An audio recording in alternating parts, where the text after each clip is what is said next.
Hey Tim, this is a quick overview of the back side of the virtual pin itself.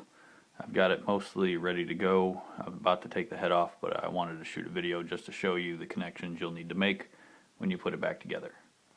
So the head and the body are held together by 4 bolts. There's one bolt's currently still in. There's 2 holes on each side with washers that'll screw in. I personally only just left the back 2 on. One alone is plenty enough to hold it. I just put the back 2 on because they're the easiest to get on. Getting the ones closer to the monitor, you can get them in there, but it's a little bit tighter. So 2 is plenty. But it'll have all 4 bolts. On the bottom side, you've got just the main connection going to all the CPU and all the monitors coming out of one power surge box.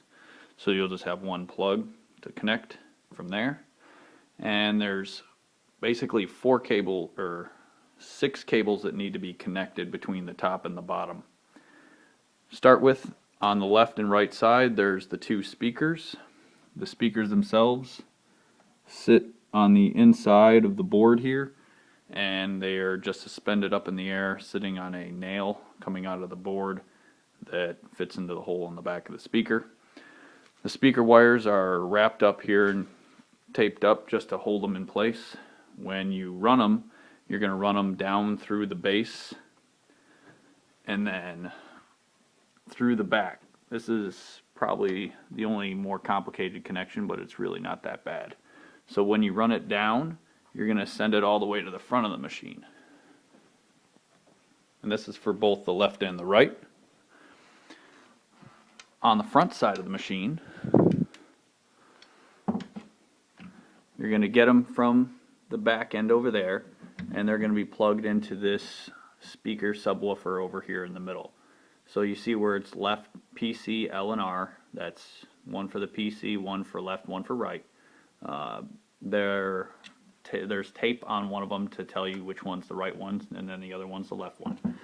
It's just 3 RCA connections on the back side. The PC is the top one, so when you feel over there, you can feel that that one's connected, and then there's 2 below it. Just plug those 2 in, one for left, one for right, and then that's all set. Other than that,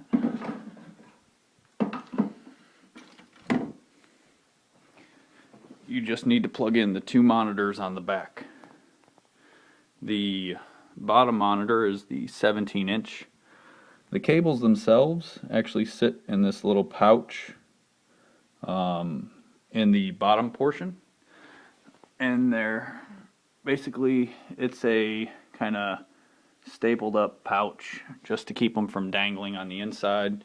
That way they can store in there, or any excess can store in there. So all 4 are labeled, which one goes to the 17, which one goes to the 27. The blue VGA cable goes to the 17, plugs into the blue VGA at the bottom of the 17 and the power at the bottom as well. And then the other 2 are going to run up the side and plug into the back of the 27. So one power connection there, and you're going to use the DVI connection. Those are the only ones that are a little tight because you have to route them around the TV, the 17-inch monitor. But they can be gotten in there without too much hassle, and once you connect them, you only have to disconnect them if you ever have to take the head back off. So that's it. Once you've connected those 6, it's ready to be plugged in and be turned on. Alright, hope all is well, and this should be being picked up tomorrow for you. Actually, let me show you 2 more things. On the back, just to cover up the back 2 holes, there's a cover piece here which is held on by Velcro just to cover up the bottom back side. And then there's another piece of board to cover up a large majority of the back side of the monitors. And that other piece is screwed in with 2 screws. So, And then that is all. If you have any other questions, you have no problem contacting me and I'll help you out with anything you need. All right. Talk to you later.